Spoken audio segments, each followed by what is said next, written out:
Bonjour à tous, c'est Clarisse. Bienvenue dans l'épisode 26 d'un ticket gratuit pour le paradis. Nous allons commencer par la lecture d'un passage de la Bible. Genèse chapitre 29. Jacob se mit en marche et s'en alla au pays des fils de l'Orient.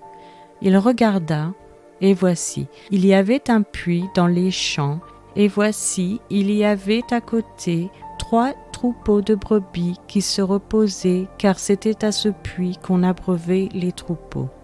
Et la pierre sur l'ouverture du puits était grande. Tous les troupeaux se rassemblaient là. On roulait la pierre de dessus l'ouverture du puits, on abreuvait les troupeaux, et l'on remettait la pierre à sa place sur l'ouverture du puits. Jacob dit aux bergers, « Mes frères, d'où êtes-vous » Ils répondirent, « Nous sommes de Charan. » Il leur dit, « Connaissez-vous Laban, fils de Nachor ?» Ils répondirent, « Nous le connaissons. » Il leur dit, « Est-il en bonne santé ?» Et ils répondirent, « Il est en bonne santé, et voici Rachel, sa fille, qui vient avec le troupeau. » Il dit, « Voici, il est encore grand jour, et il n'est pas temps de rassembler les troupeaux. Abreuvez les brebis, puis allez et faites-les paître. » Ils répondirent, « Nous ne le pouvons pas jusqu'à ce que tous les troupeaux soient rassemblés. » C'est alors qu'on roule la pierre de dessus l'ouverture du puits et qu'on abreuve les brebis. Comme il leur parlait encore, survint Rachel avec le troupeau de son père, car elle était bergère.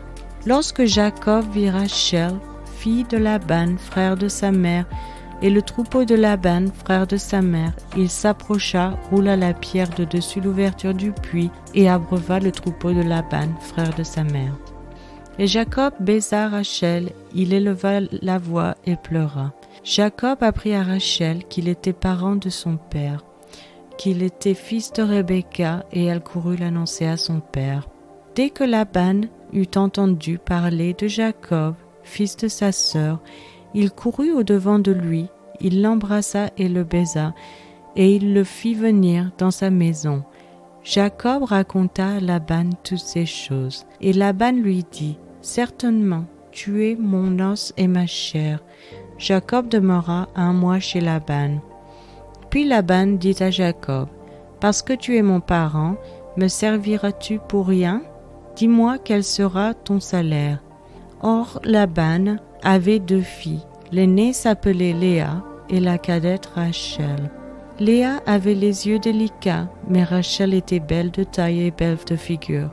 Jacob aimait Rachel et il dit, « Je te servirai 7 ans pour Rachel, ta fille cadette. » Et Laban dit, « J'aime mieux te la donner que de la donner à un autre homme. Reste chez moi. » Ainsi Jacob servit 7 années pour Rachel, et elles furent à ses yeux comme quelques jours parce qu'il l'aimait.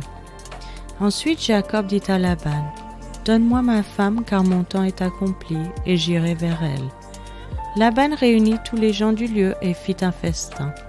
Le soir il prit Léa sa fille et la mena vers Jacob qui s'approcha d'elle.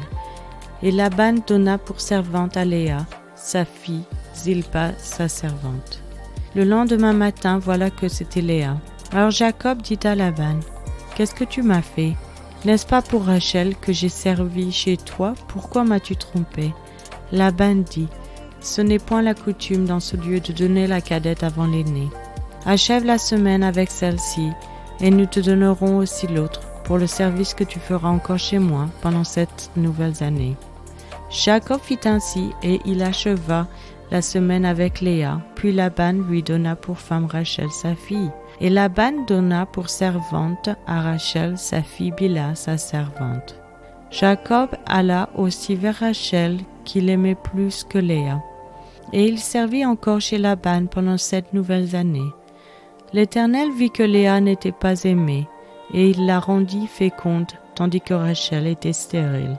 Léa devint enceinte et enfanta un fils, à qui elle donna le nom de Ruben, car elle dit, « L'Éternel a vu mon humiliation, et maintenant mon mari m'aimera. » Elle devint encore enceinte et enfanta un fils, et elle dit, « L'Éternel a entendu que je n'étais pas aimée, et il m'a aussi accordé celui-ci. » Et elle lui donna le nom de Siméon.